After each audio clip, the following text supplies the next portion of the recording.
This is Dale Jr., and you're listening to Dirty Mo Radio. You're pretty feisty. Yeah. I'm really feisty. Martin always says if something ever goes wrong in his life, he just sticks me on that person. Because I usually will at some point embarrass him with my temper. Welcome to Fast Lane Family with Kelley Earnhardt Miller. Welcome to Fast Lane Family. Hope everybody's doing well today. My guest in studio today is Sherry Pollux. How are you doing today, Sherry? I'm good. How are you? I'm doing wonderful. Ready to get this day behind me already. That's what happens when you have 3 kids. I know, right? We're already our sitter was needed to stay home this morning, so you're 911 in, and I'm like, okay, I can cancel that meeting, and then I can do that, and if you can do that, LW, then I can do this. Oh, and yeah. Time management when you're a mom. Between 9 and noon, we have it covered. Yeah. At noon, we're going to have to reset and figure it all out. So, life of a mom. Oh, yeah. So, just want to talk with you today about, your life in NASCAR and kind of your background. And you're most notably known as Martin Truex's lifelong girlfriend. Yeah. We were talking the other day, 9.5 years. My goodness. I know. It's been a long time. Long time, yeah. Time for, hey, Martin, time for you to put a ring on it. Yeah. I know he hears that often. Listen, I just tell people now when they ask that we're technically probably common law married. Yeah, right. Legally, so in North Carolina, I think that's pretty common. Yeah, I think it is too. So we're just, we're kind of redneck married. Nothing to, you don't need a piece of paper for that, for sure. Absolutely. So tell us about meeting Martin. God, I don't even know if I remember way back then. I was going to ask you that. Yeah. Yeah. Well, has Josh Snyder ever been on your show? No. Okay. But we did a lot of shows with Josh on Dale's XM show way back when. Well, I figured Josh is Dirty Mo. People must not remember Josh. Everybody knows Josh Snyder. Exactly. I mean, Josh is really the reason why Martin and I got together. I did PR for Miller High Life then in the what was then the Busch series, right. And I worked for Miller Brewing Company and serviced that account. And Josh became a good friend of mine in the Nationwide garage. And I had I was kind of a loner. I didn't know a lot of people in the garage, and I really loved my job. I didn't really want to hang out with people that worked in the business because I didn't want to mix business and my personal life. And Josh invited me out to the Rusty Rudder one night, and they were all going to be there, and told me that he wanted to set me up on a blind date, but didn't tell me who it was. People that really know Josh and him telling you that he wants to set you up on a blind date is kind of scary. I was a little nervous. And I never really went out to bars. So, Josh kind of encouraged me to go to meet some people. And of course, that night introduced me to Martin. And I knew, obviously, who he was. Right. I knew he drove the 8 car and at the time drove for Dale. Right. I had never met Dale, and I didn't know any of their crowd. I didn't know any of the Dirty Mo posse then. So I was I was a little intimidated. But honestly, that night, we had such a good time and exchanged phone numbers, and we moved in together 3 months later. Oh, my gosh. And we've been together. He actually moved in with me, though. Because he was living with 3 guys. He was living, in the beginning on Dale's couch. Yeah. And then he moved into the house out there on Dirty Mo Acres. Yeah. And I remember saying to him, wait, let me get this right. You live on Dale Jr.'s property. And he was like, yes, in a mobile home. And I was okay, if the we're life gonna, of a racer, listen, trying to make it. Hey, I gotta be honest. If we're going to date, we're going to have to make some changes.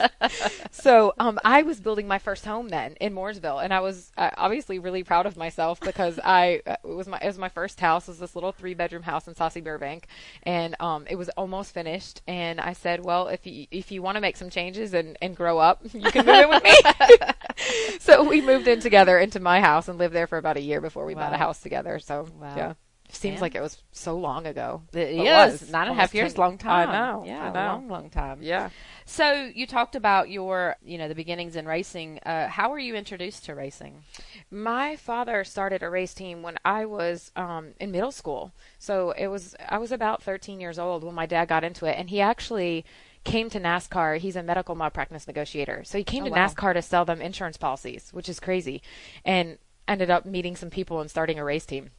So the quickest way to lose money, right? Right. So he came Hence the reason he's not owning one anymore. He's smartened up. Exactly. So, I didn't know really anything about racing. I mean, we watched a little growing up. Did you grow up in this area, or you're? No, I grew up in just outside of Detroit, Michigan. Okay, Michigan. So I mean, in Michigan, it is popular, right. but it's not really popular like it is down here. Right. So I didn't know that much about it. I remember growing up that Rusty Wallace was my favorite driver, which was ironic because I ended up working for him through Miller down the road. Yeah, my dad started a race team, PPC Racing, and they won a nationwide championship, or then Busch championship in 2000, and with a Nesquik car. And so my whole life just kind of started to revolve around racing, and I enjoyed going to races, but I was so involved in school and my friends in Michigan. I wasn't as involved as I probably should have been or could have been. I didn't know that much about it though, so I didn't really have an interest in it then. Yeah, like I do now. Right, obviously, right. My life kind of revolves around it now, but which I'm Absolutely. grateful for. But that's how my family got involved with it. And yes, my dad ended up selling the team. I think at that time, there were so many Cup drivers coming into the Nationwide Series. It was hard to get sponsorship. Yeah, and it was. Yeah, it's gotten incredibly more difficult. So he went back to his normal job, where he actually makes money, which is probably a good idea for him. In the medical and insurance businesses, is hard to fathom these days as well. Yeah, That's exactly. gotten to be such a crazy business. Yeah. So, for me, I mean, I was practically born into racing and seen a lot of sacrifices on my way up as a kid, and my dad being a driver, and, talk about Martin living in a mobile home. Yeah. And my dad, my mom tells me stories about, a can of beans being in the cabinet and the sacrifices that we all made and the things that happened along the way. Did you experience a lot of that when your dad got into racing, being in middle school, or that kind of? I didn't as really. a team I owner, think it's probably a little different. I think it was. Yeah. I mean, had my father have been a driver like yours, then he probably would have been gone more often. My dad didn't really get into that side of the ownership side really until I was in high school, and then later in college. I went to Florida State, so I was You're kind of ready to be on your own and do your own thing, right? I was so involved in my own life Yeah. and like in college and and getting an education that I wasn't around it enough to really notice the sacrifices. I do remember just him not being home a lot, but that came with his other job too. Right. So I didn't really know the difference. Well, so that's probably a lot different for you now. Being with Martin, I'm sure that there's a lot of sacrifices in your life now that you talk about. Now is a little different story. I think I was telling somebody last night, Sean, Dale's really good friend, that this year's been really hard for us because Martin is with a new team and he's got a new crew chief and all new people around him, and I knew it was going to be a tough start to the year, as it has been for him. He's had some difficult luck too, just on and off the racetrack, and it's. I don't want to say he brings it home, but he does. Yeah. He kind of wears it on. It's inevitable that it's a part of your right. life. And he's not been home a lot because of these East Coast, West Coast trips. Yeah. And I haven't really been traveling that much because I've been, kind of consumed with my own life and catwalk, which we're going to talk about later. And so I think now I probably make a lot more sacrifices than I did growing up. Right. And I have a lot more sympathy for that lifestyle and what he goes through as a driver, which is not easy. No, it's not. And so you're talking about, Martin's change, and I've just thought about that a lot myself, just for Martin, because I think it's been amplified because of the bad luck, and when everything started kind of transpiring last fall, and just thinking about the idea of really such uncertainty for so many months of what was going to happen, and then ending up with a team that's based in Colorado, being here, the bad luck that's happened this year. I can't imagine just all that's going through his mind. And is he having to spend a lot of time out there? And how's all that transition going? He really hasn't spent a lot of time in Denver, which I was surprised at. I thought he would be out there more. The off season, he went a couple times to get to know the team and see the shop and such. But once the season starts, because they see each other every weekend, and then during the week they've been testing a lot. Yeah. So so they're never in Colorado. They're not anyway. even. Rather than say they're not even there. At their shop either. Right. You want to go hang out there? See you later. Yeah. They're not at their shop either. But the end of last year was really tough for him, and I don't know how he would have gone through it without his family and probably having me there with him. And I kind of hate to say it like that, giving myself a pat on the back, but I can't imagine going through that alone. Yeah. He really needed somebody to lean on and to talk to. I'll never forget the night we were sitting out on the porch eating dinner, and it was after the Richmond race. And Mike Helton called his phone to tell him he was going to get kicked out of the chase. And I remember looking. How? Oh my I God. mean, that phone call, I just can't imagine. It broke my heart so bad. And I remember him looking at me and saying, this is going to be bad. Yeah. Like, there's going to be some aftershock from this. And I have a feeling I'm going to lose my ride.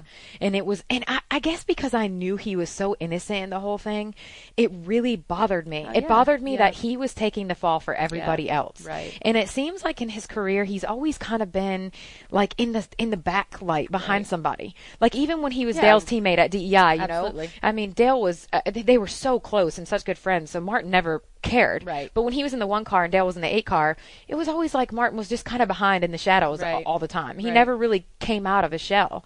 And then, you know, he got the opportunity at Michael Waltrip Racing, and I thought, okay, this is it. Like, he's going to come out of his shell. This is going to be his, like, coming out party. And he can be the lead person there, you know, and the lead driver. And he did. And he was. Right, absolutely. And you know, then they started running the top 10 every weekend, and then he won Sonoma, and then he made the Chase 2 years in a row, and I was like, okay, this is going to be really good for him.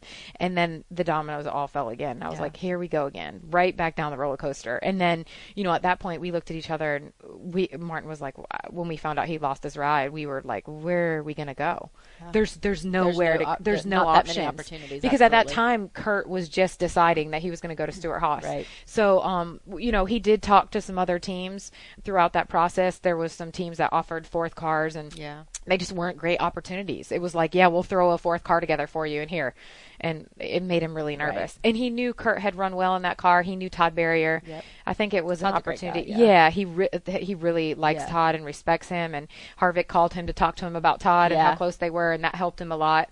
You know, so I think, they've had some really bad luck. It's just bad luck. Dude, it's terrible. I told him, I'm like, I don't know what you need to do, but somebody's got a voodoo doll on you somewhere. You've got to do something to change your luck. And, you know, I hate that for him. I think maybe they're getting all their bad luck out of the way at the beginning of the season. I hope so. Yeah. And they've had some strong runs, so it hasn't ended up, you know, the finishes haven't reflected that, but I'm hoping it gets better for him because it breaks my heart. He's such a quiet, loving guy, but he wears his emotions on his face like you wouldn't believe. For him, it is good that he has the personality that I think he can deal with it fairly well. Yes. You know, he's not a real extreme anger, excited person by any means, and so I think the combination of his personality really, for everything that he's gone through, he's the kind of person. Not that it's easy. I mean, by all means, a different kind of personality would just, you know. To your point, through that all that process, happening to Kurt Busch, can you imagine? You know, I mean, there's just different personalities that would be so different. When that whole thing happened, the biggest thing that people said to me is, I'm so proud of him for the way that he handled it. He really just kept quiet on Twitter. He kept quiet in the media. He really didn't say a whole lot. And I remember times at dinner at night saying, don't you just want to just get mad?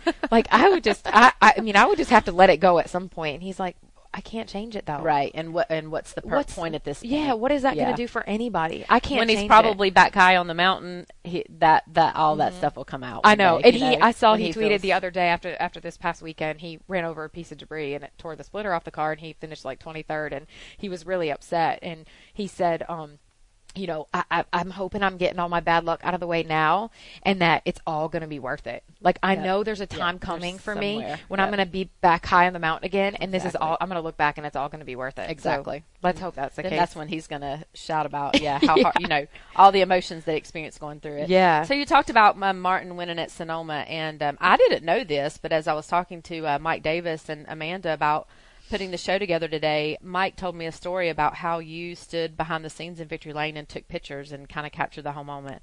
That is just really cool. You know, there's so many when the guys get in Victory Lane, and usually the girlfriends or their wives, they're right up there with the kids or whatever it is, you know, just getting the Victory Lane kisses and hugs, and to find you out there with the camera in your hand. We were just talking about this, Amanda and I. You know, I'm probably going to upset some people with this, but I don't feel like that's my moment. Yeah. It's not my moment. It's his moment. And for me to be in the spotlight in that moment would be taking something away from him. So for me to be there as his significant other and supporting him, and how proud I was of him in that moment, and I I was bawling, so Yeah. I didn't want to be on the TV Yeah. anyway. But I'm not a TV kind of girl. Yeah. I don't care to be in the spotlight. Yeah. That's his role. I told Amanda that, when he came down pit road driving to Victory Lane, I had my moment with him in the window. Yeah. And we were both crying. And Right. I knew what that moment meant. And like, I can still feel it now. Right. You can't describe to somebody, Oh. after the 500. It's making me think of Daytona, exactly, and I know exactly where you're going with this. And, interestingly enough, in Victory Lane, obviously I was on the TV there Yeah. hollering for Dale and Yeah.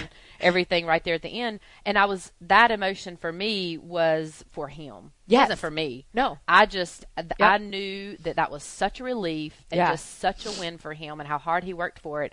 And in Victory Lane, I stood immediately when he came in. It was the team. He was hugging the team and, all that was going on. And I was across the car, actually right in front of the photographers. And I kept hearing, Kelley, Kelley, Kelley. And, I'm looking around and he's like, come over here. And at first I said, no, I don't want to be in the pictures. I'm thinking this is about the team and you guys get all that out of the way and I'll have my moment in a little bit, Yeah. And he just wanted me to come over and get a hug, which made me feel great. But I had the same thought process is that this team worked that hard for it. And I didn't do anything, Yeah.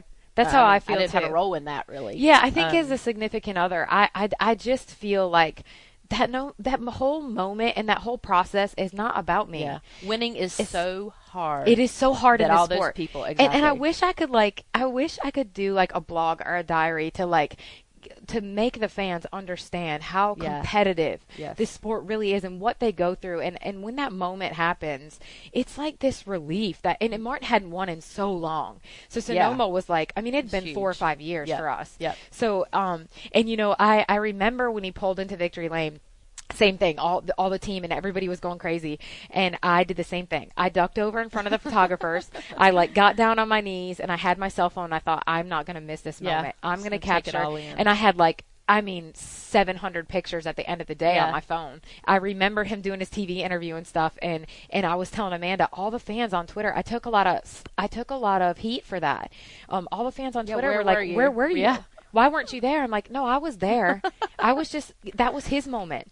And when all the cameras were gone, I had my moment. Right, exactly. I had my moment with him. Right. I didn't need for it to be on TV. Right. I wanted to have that moment with him privately. That's awesome. And it was so cool. And I'm so glad I did it that way, and I would do it that way again tomorrow. For them, they're going through so much in Victory Lane and the hat dance and the TV interviews Yeah. and everything that you probably captured a lot of things that Martin wanted to look back on and say, what happened there? And was this person there? And did this happen? And all that. And for Dale at the 500, that did the handprints and the footprints for the walk outside the racetrack, and I videoed the whole thing, and I just thought that was so cool, and to be able to share that with him later and give that to him, this is what you were doing. It probably all seemed like a blur. Yeah, and I think that's important that somebody there in their life is documenting all that. Yeah. Like I saw Dale took a selfie with your dad outside of the Daytona 500 museum there, and I thought to myself, don't lose those moments. Mm-mm. Like you can't ever have that back. Absolutely not. And I'll never forget when after Martin won Sonoma, we flew together with the Newmans and the Rudimans that weekend. So they had to sit and wait for on us you. to do the hat dance and do all of that.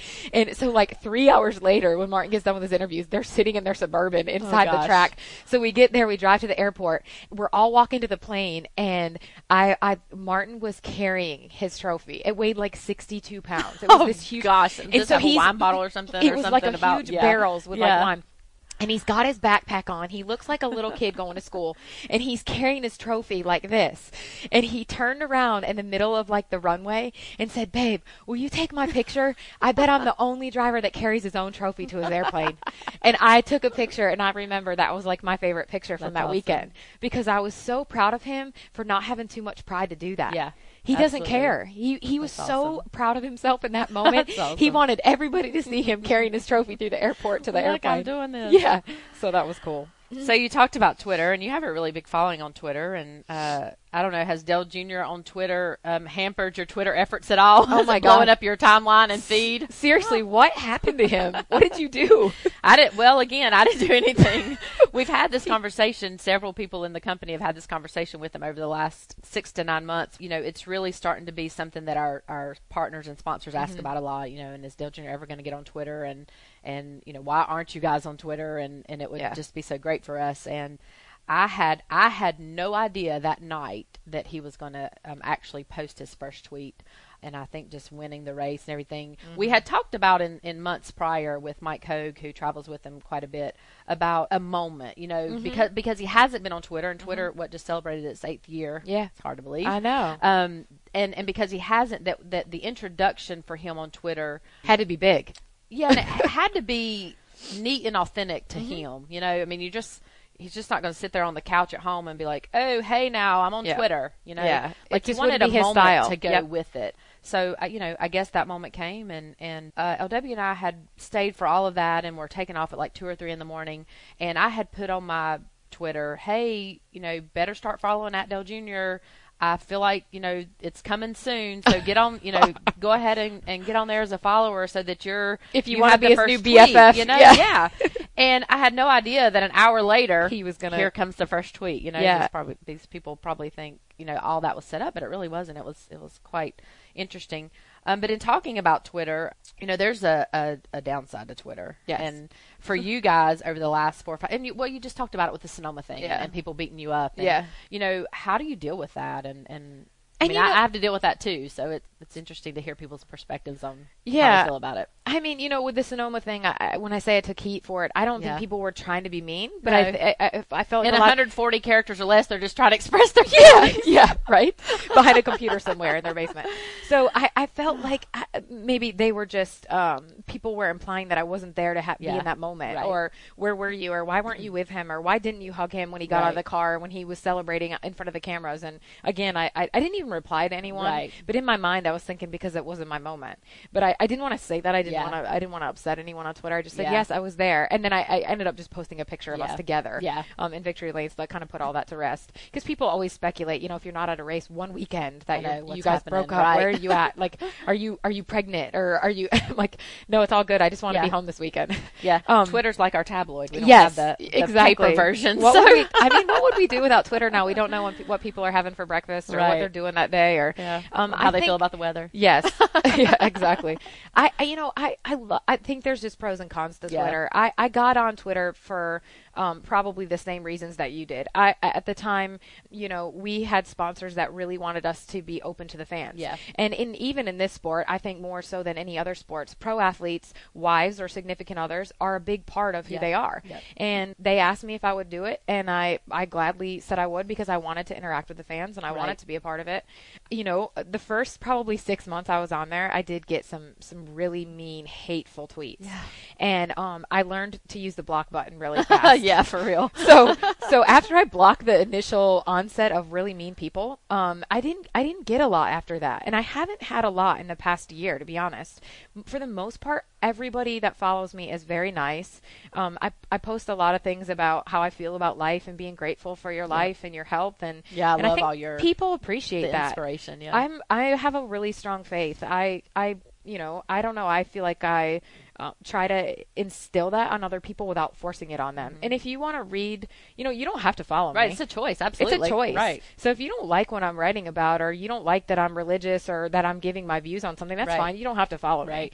So I don't tweet a whole lot of personal stuff. I mean, I tweet about what we have going on with our foundation, or, if there's anything that Martin and I have going on in our life that's not super personal. But not what you had for breakfast, or not where you're going to end up for dinner. No. We don't tweet about where we're going on vacation, and I just don't get into all that on Twitter. I think that there's some things that just need to remain private in your life. I think Twitter gives all those people in the world that would never have the guts to say it to your face an avenue to be able to attack you. Yeah, have you ever noticed if you write back to someone, they usually quickly shut up. Yeah. Or they usually have an egg too with like 2 followers. Yeah. There's no picture involved. There's no Twitter trolls. Yeah. We've had a couple little issues, and we've actually had to report some people to NASCAR to their security people, because we've had a little bit of scariness, but not anything that would make us not want to be on there. And I think Martin enjoys it. He's a man of few words. Yep. He doesn't say much. He doesn't really tweet much. Sometimes I have to remind him. But it does give him access, and I think all the drivers, which I think is a unique type of access that right after the race or right after qualifying or practice, they can go on there and talk about their feelings. And I'm sure you've seen this. Yeah. The NASCAR media goes crazy. Oh, yeah. The minute all the drivers tweet about their cars or what happened with the race, they're all writing stories about it. Oh, yeah. And they're using those quotes. So it automatically opened up a relationship with a pro athlete that you probably couldn't have had 8 years ago before Twitter came along. Yeah, Dale's Twitter this week between Graham Rahal about driving the IndyCar, and that's a situation like you just said. Now there's tons of media that had wrote this story, and you're like, you're just doing a little bantering on Twitter. It's not you. It's not. You weren't coming out with this big announcement that you're going to go run this IndyCar and it's going to be Graham Rahal's.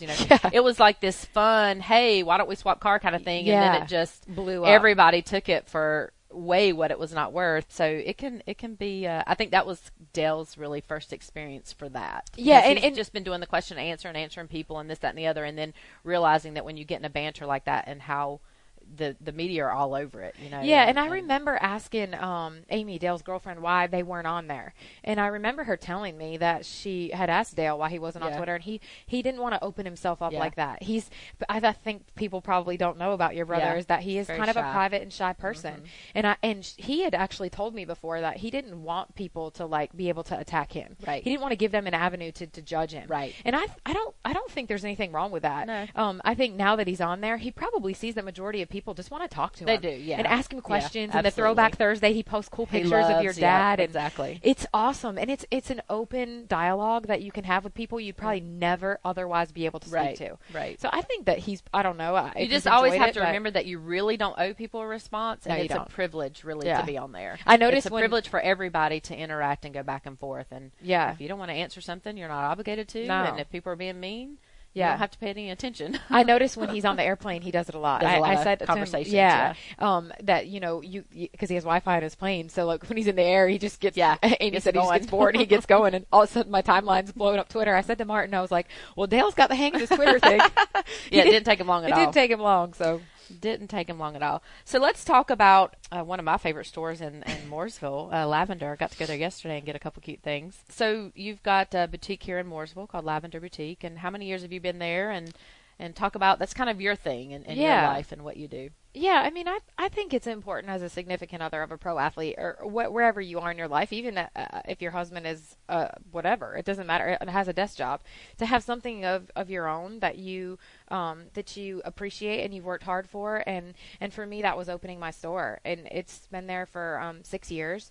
And, I remember Martin coming home from a test one weekend, and I had just quit my job for Miller because it was a bit of a conflict of interest. I was working for Rusty and traveling with him, but I wanted to be with Martin at the racetrack, and I didn't like that feeling of being torn. And so I let go of my job, and I was feeling helpless, my loss of independence, And you're going to totally laugh at me. I actually went on Google and Googled how to open a clothing boutique. Wow. And I downloaded So you this really manual. had nothing prior I've never to that worked that a day of retail in my life. I didn't even Wow. work at Abercrombie in college. I was a waitress in college. I worked at Winn-Dixie. Did you?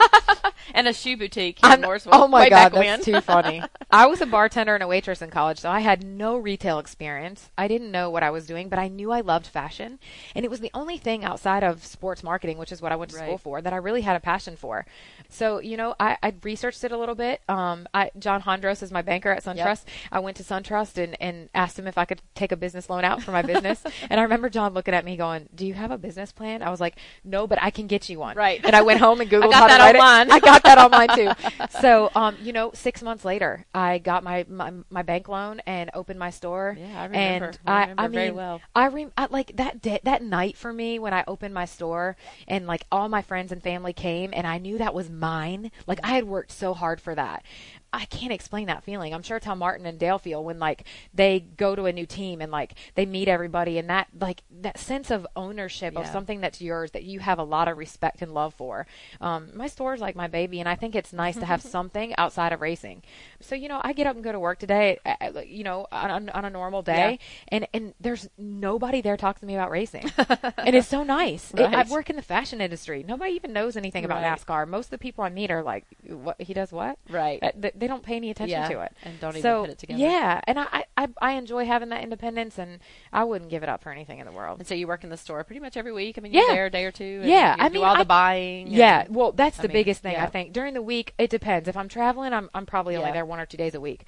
Lately, I haven't been traveling, so I've been there a little bit more. I try to go by at least once a day. Yeah. I try to stay for half days, or put myself on the schedule 1 day a week. I think it's the back of the house stuff that keeps me so busy. Yeah.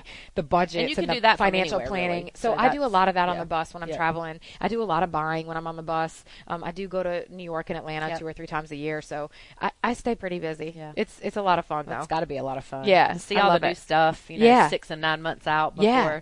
it's that- coming into your store and making Yeah. those decisions has always intrigued me that I guess they know what the trends are going to be because they're building the trends, really, at the And, end of the day. It's for me, it's such a humbling experience, too. I'll tell you a funny little story. When we left Daytona, Sunday night after 500, I flew back with Martin on his plane. I landed, and I had to be in New York Monday morning at 7 a.m. for market. gosh. So I get home. I had a ticket to fly commercial out of Charlotte. So I run home, unpack my bag, pack a bag, drove to Charlotte Airport, got on a 10:30 flight to New York. I'm sitting like last row, middle seat. 10:30 at night? Yeah. Oh my gosh. So I just got off, Martin's Yeah. plane, and then I get on this commercial plane, and I'm sitting middle seat, last row. Oh like, gosh. it was By the bathroom. Listen, it was. That's my life. It was so humbling. I was thinking to myself, this is where I belong. Right. I don't belong. Like that's his world. My world's a little different. I know every So- time I say something about traveling commercial, people on Twitter or Facebook are like, "Can't you take your brother's plane?" I'm like, "Hello, that's not my plane." Yeah, and You I know? tell people that all the time too. Right. Like I don't feel entitled to Yeah. take Martin's No, plane when it's absolutely not. it's And just look not at something you the do. financial analysis of it, and you'll make a real quick decision. Listen, that, hey, this commercial flight, middle seat, back row, Yeah. by the bathroom. It's not This so is bad. me. Yeah. This is what works in the budget for lavender. That's exactly right. Yeah. So anyway, I got there, and a couple days at market was crazy. But I remember thinking to myself, like, I was at the Daytona 500 yesterday, and like now I'm in New York, like hustling and bustling through the streets, and we'd get to market and see all the clothes, and that's my life, That's and you. I love it. That I was in my element in New York. In Daytona, I was just there to support him. Right, I just right. It's 2 totally separate lives. It's But cool. the store's totally awesome. So people, Well, thank you when so they're in much. Mooresville, can check that out and go online. Thank What's you for your, supporting it. Yeah. Well, I love to go there. Yeah. My husband, not so much, but Yeah. that's got to work into our financial plan and budget also. Yeah. Yeah. That's awesome. But it's fun. I love it. So that brings us to the catwalk, and want you to talk about that and Martin's Foundation. And so, did the catwalk start after you opened the boutique, and kind of as a result of that, or was that going on prior to? No, Martin and I started the foundation the same year that I opened my store. So, the idea for the catwalk was kind of born out of this. I just love of yours, and then I remember sitting in the store one day thinking, I've got to come up with a fundraiser where we can make money, but it's not a golf tournament or a poker tournament or what. The drivers all do the same things, and I'm not knocking it. It's a great way to raise money. I just wanted to do something. Well, different. that's great if golf's your thing or whatever. But, Right. Fashion's like my Dale, thing. golf is not his thing. So we've had the same over the last several years. The same kind of ideas. Like, what can we do that's authentic to Dale and that he's passionate about? Right. Yeah. I just wanted to do something different. And the first year I did it, it was very small. I was going to do it for a local charity. It didn't have anything to do with our foundation. Okay. It was at River Run Country Club in Davidson, and I remember was that. like, I'm just going to throw a little fashion show and see how much money we can raise. We raised like $5,000 or $7,000. Last year we raised $175,000. Wow. So in Fantastic. 5 years, it has just blown up. Oh, yeah, now you graduated out to MWR for Yeah. the event, Yeah. and now you're graduating over to Marinos. the Marinos Yeah. Furniture Place here in Mooresville, which is the old Burlington Mills, which is a gazillion, hundreds of million square feet. I know. I know. When I first walked in there, I was a little overwhelmed. And then there's this cool little back room, like a warehouse room, where it's all exposed brick and the ceiling. I mean, everything in there is very cultural. Yep. And I was like, this is perfect. Yeah, it's going to be we like can make Soho. this. It looks like it's in Yeah, Brooklyn. it surely does. So I thought to myself, this is going to be the perfect place to have a fashion show. So 600 people this year. We're almost sold out. It's incredible. I cannot believe the support we've gotten from the community. Our little kids from Levine Children's Hospital walk in the show. They're all cancer patients that are either in remission or in treatment right now. For us, it's like I don't know if you look back at pictures of like the second and third year that we've done it, really every year we've done it. Martin and I sit right there in the front row, and every year when the kids walk out, it's like waterworks. Yeah. I mean, I just, because I know them and I know their families and I know what they've been through, and to see them have that like coming out moment where they walk out on that stage and everyone's clapping looking for them. At them. Right. They just have like, I remember last year some of the kids were like, I can't do it. Yeah. I'm nervous. I'm shy. I don't want to walk out there. And the minute they hear the music and they feel like that everybody's there to see them, they start twirling around on the runway and flipping their hair, and they can become these people you've never imagined they could be. You know, Dale has always supported our event and came last year, and they're coming again this year. They bought a table, and we appreciate that so much. The support from the NASCAR community, to see that many drivers and crew chiefs and people from other walks of life come out to support another driver's foundation, has been incredible. Well, I think that shows for you that you've made an event that is worthwhile to attend, not just from the charity angle and for what you're doing for Levine's Children's Hospital and the kids, but it's just an enjoyable experience all the way around. And people love fashion, and they love hanging out with other people that they, you know, are friends with and all that kind of thing. And it's just an event where you can mix and mingle and talk and and relax, this year we have we have a live band and you know, a silent auction and all this stuff. And I think that night is just something different for everybody, and everybody comes out, and it's such a good feeling to see the kids like that. So for your event, fans can purchase? They can still go online, www.martintruxjrfoundation.org and get tickets. And this year, Martin and Ryan Newman are walking the runway. Oh, wow. I really wanted to ask Dale, but I thought to myself, there's no way in hell that Dale's going to walk the runway. So I'm probably going to have to give Martin some Captain and Cokes before he gets out there. Ryan Newman doesn't drink, so he'll be easy to just put him out there and walk with the kids. But they're going to walk with the kids this year, which I think is going to be so cool. Be fabulous. So they're wearing fashions from Taylor Conger and Charlotte, which is really cool. Yep. They've given Dale some. Yeah, they outfit Dale from time to time. So they're going to be, I mean, in suits and tuxes and some really cool apparel. And I know Martin's really nervous, but he can't say no to my kids. Right. So anytime I ask him to, so anytime, well, I usually, he does, he has at times said no to me actually, but when it comes to the foundation and the kids that have pediatric cancer, we spend a lot of time on the oncology floor at Levine's. We're actually going there next week, and we'll be there the week after. We're going to paint pottery with them, which we auction off that night. Awesome. We have a pizza party coming up with them at Martin's shop. Wow. We do a lot with them, and it I don't know, if that doesn't humble you, and you're a mother, like, if that doesn't make you just warm and fuzzy and want to do nice things for them, then I can't help you, because it just breaks my heart to see them going through what they're going through. Yeah, if that doesn't make you warm and fuzzy, you're definitely a Twitter troll. Yes, there's something wrong with you. Okay, so I'm curious, because you didn't ask me the one question that I was like, we were talking about it being a hot topic, only because we're probably at like 45 minutes now. I don't know. Well, during the rain delay at Bristol, they actually showed video of the wives, Nicole Biffle, getting up on the pit box in Eva Bush's. Yeah, so my question, one of my questions was, you know, and I know that you're good friends with the Newmans, the Harvitts. There's lots of folks that you guys are friends with and go on vacation with and do things with. You know, Aaron Crocker and Ray. There's tons of them. And so, has there been a time that your friendship of the drivers and wives have come to a point where there's been an issue between all of you guys? And we kind of looked at that situation with Nicole.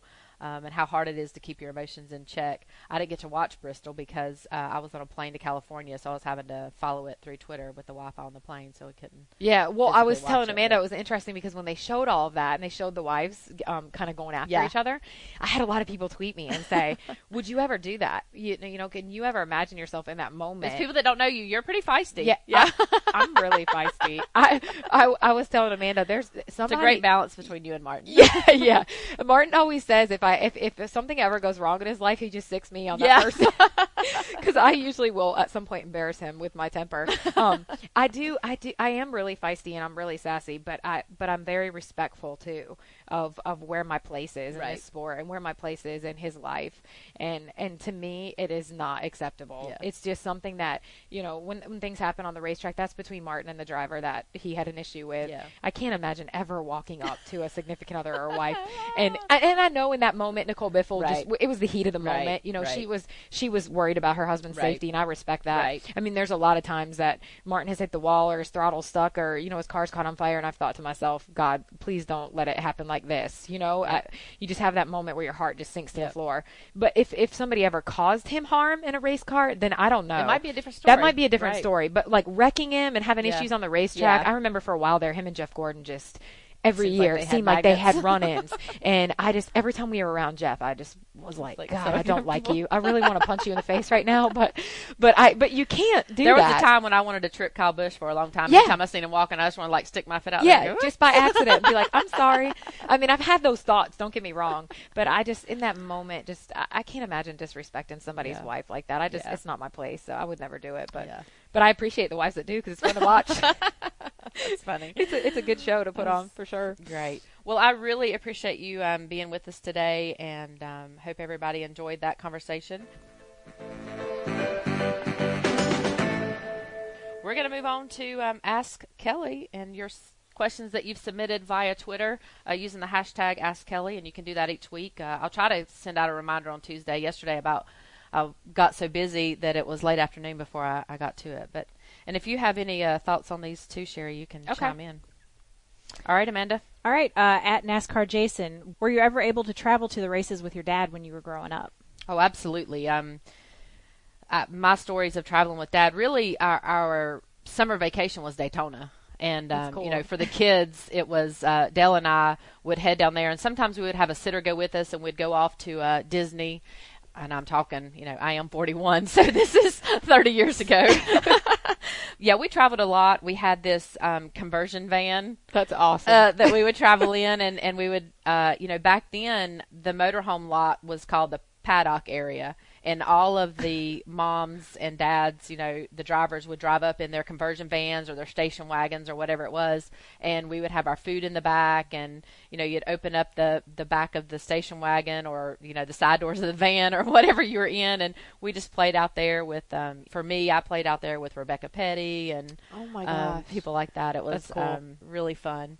So, yeah, we traveled quite a bit. And then once I graduated from high school, I went off to college, and I probably didn't see a racetrack very often. I would go down with Dale late model racing, and that was about it. So your started life was late like model mine racing then. myself, Yeah, right? Yeah, yeah. you just kind of got on your own thing and did. Yep. So All right, at NASCAR John 3, you have a unique middle name. Where'd you get it from? I didn't know this. this is a great. I actually saw this question on Twitter as I was getting ready to do my reminder for the questions, and I said this is definitely one I want to answer. So my name's Kelley King. Well, I was born Kelley King Earnhardt. King is my grandmother Earnhardt's middle name. She's Martha King Coleman. Oh my gosh. All of my life, I hated that name. So anytime, you're in school and they're like, what's your name? And you're like, or they call, the first day of school and they're like, Kelley King Earnhardt? Well, yeah, that's me. Such a weird middle name. Why can't it be Nicole or something, Real proud of it now being an adult and knowing the family heritage and history. My dad wanted to name me Kelley. And he used to buy all his parts from this place in Kannapolis called Kelley Auto Parts. And it was Kelley, which is a different way to spell Kelley also. Yeah. And my mom had this name. I was going to be a Nicole, actually. I was going to be Sharon Nicole or Jacqueline Nicole, which I can't imagine that being my name. No. You just look like a Kelley now. Yeah. And so, and my mom's like, I don't have anything to go with Kelley. We can't name her Kelley. And then all of a sudden, the King idea came to him, Kelley King, which I thought was cool. My dad told me, too, as I was growing up, if I ever became famous, I could drop Earnhardt and just be Kelley King as like a stage name. So that was pretty cool. And I ended up naming my daughter Carson is Carson Kingsley, which is King and Ralph Lee, which is my grandfather. And I just combined those and added the S in the middle to make it flow. And so she has that history behind her, too. So she has a cool name. It's very cool. Yeah. At Tina Llewellyn, and I apologize if I said that wrong. This was probably a good one for both of you. I mean, because it can go for Martin as well. Yeah. Oh, wow. That's a really good question. Yeah, this person wants to know, what do you get Dale Jr. for birthdays and Christmases when, you would think that he's got everything? Yeah, the interesting thing is yes, Dale does buy, and I don't know if Martin does the same, but he does buy pretty much anything he wants. So the obvious things that, people may want, like an iPad or something of that nature, the latest game that they're playing on the gaming system or whatever, he goes out and gets those like they're candy. Yeah. So it's nothing like that. So we have to really search high and low for whatever is kind of happening in his life at that time. And I'm trying to remember for his birthday what I got him this year. I know for Christmas, I searched eBay. Yeah. And I have the luxury of being able to know what he's buying on eBay. Yeah. Since I'm you here kind for of cheat a business. little. Yeah, I cheat a little. Yeah. And so, he's been really into collecting a lot of nostalgic model cars and racing stickers from way back when and things like that. So I found this huge Winston sign that had my dad's car in the background, really locally here in Salisbury, that I ended up getting a huge 4x6 metal sign that I thought he would think was that's really awesome. cool. Yeah. And a couple old Dale Earnhardt Wrangler stickers and That's a couple, cool. which was kind of weird. I'm thinking, I'm giving my brother something of my dad's, but I know the history behind it is really just what he appreciates. So he got some things like that this year. I would say the sign, and I got him a signed, he collects vinyl albums. So anytime you can find, he actually makes us a photo stream for my mom and Amy and myself. I heard. And adds things that That's he so likes, cool. which is what a cool. good idea. So it usually has about 100 pair of tennis shoes on it. And like then like he needs another pair. Right. And then some vinyl albums and, just I've seen things. his album collection, by the way. It's pretty impressive. Yeah. So I got him an album, a Joe Cocker autographed album. Yeah. So that was pretty cool, too. So, yeah, his album you just have to look for the interesting different things that, that he really appreciates. Yeah. At 29HC, you and your family are always busy. Do you have a good go-to meal that is easily made? Baked spaghetti. That's the go-to meal. Yum. That's the go-to meal when company's coming over and you want something quick and simple. Oh, I'm going to have to get the recipe for that. It's very easy. Get you a can of ragu and some spaghetti noodles and some hamburger meat and some cheese, and you're in business. So that's cool. I'll be sure to post that on my Facebook so you guys can, and I'll send that over to you, Sherry. Okay.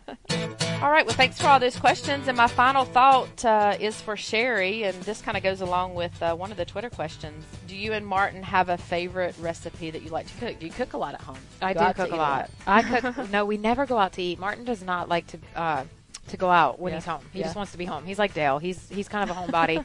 We actually never go out to eat, and if we do, we go to Chili's, which is very impressive. So we're very fancy people. When we're home, I do. I mean, I cook every night. Martin's favorite thing to have at home, this is embarrassing, is tacos. Seriously. Oh. He would eat tacos every night. I love Mexican. Call it, I would eat Mexican every day. Oh, I would too. So we call it Taco Tuesday, Taco Thursday.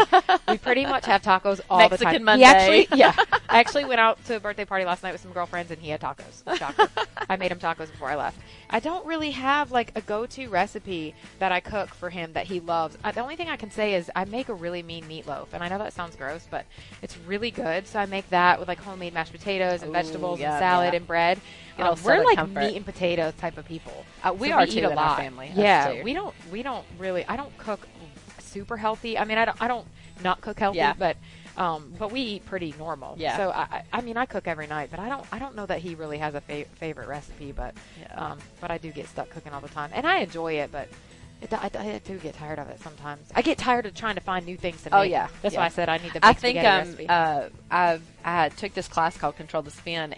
It's about just kind of making sense of your life and getting it all in order so that it's not so overwhelming every day. Yeah. And the one thing that she taught us was to know what you're having for dinner in the morning, for that night. Because if not, you're going to swing by the grocery store. Yeah, and you go crazy all day long every thinking night. about it. And then I get on Pinterest, and then I did did everything. Same thing. Well, that's why I thought to ask you that question, because I know that you're all the time pinning food stuff on Pinterest. You're going to laugh at me because every night after I close the store, the girls always laugh because I've got my cell phone out. I'm on Pinterest on my board. And I'm like, okay, I'm going to do this recipe tonight. I got to run to Lowe's really quick to go get my food, to get my ingredients, and then I'm going to run home and cook it. And then at 9 o'clock you're eating. Oh, at like 10:30. And Martin's like, seriously, babe, all that? And it wasn't even that good. I'm like, great. So I try to remember, I try to erase the ones off my board that I've made and aren't great. But what would we do without Pinterest? I know, right? Seriously. Social media in general. Great inspiration. Yes. All right. Well, thanks again, everybody. I hope you've enjoyed this edition of Fastlane Family, and I hope you'll join us next week.